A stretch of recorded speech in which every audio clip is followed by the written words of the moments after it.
Hello বন্ধুরা, আজকে আমি আবার চলে এসেছি আরেকটি নতুন ভিডিও নিয়ে। আজকের টপিক হলো short term versus long term investment. এর মধ্যে কোনটা ভালো? আপনি কোন পরিস্থিতিতে কোন ইনভেস্টমেন্টটা আপনার জন্য করা উচিত? শর্ট টার্ম ইনভেস্টমেন্ট কি? শর্ট টার্ম মানে 1 থেকে 3 বছরের জন্য ইনভেস্ট করা।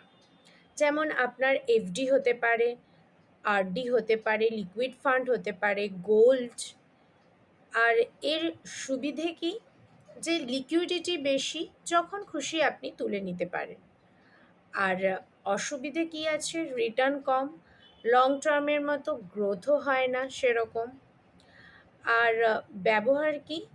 আপনি এটা আহ, যখন আপনার লক্ষ্য হতে পারে যে আপনি ম্যারেজের জন্য এই ফান্ডটা ইউজ করতে পারেন, বা হতে পারে ট্যুর প্ল্যানিং থাকলে, ল্যাপটপ কেনার প্ল্যান থাকলে আপনার এটা জরুরি ফান্ড হতে পারে।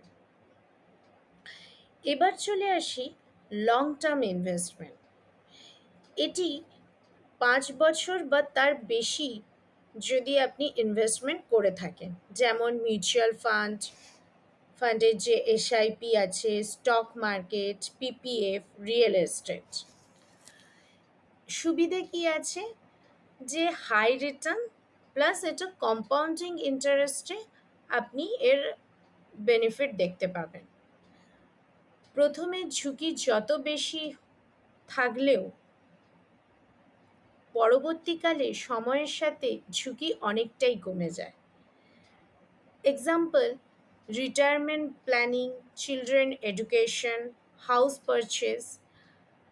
শর্ট টার্মে আপনার তাৎক্ষণিক যদি কোনো কিছু প্রয়োজন হয় তাহলে সেটা আপনার চাহিদা মেটাবে।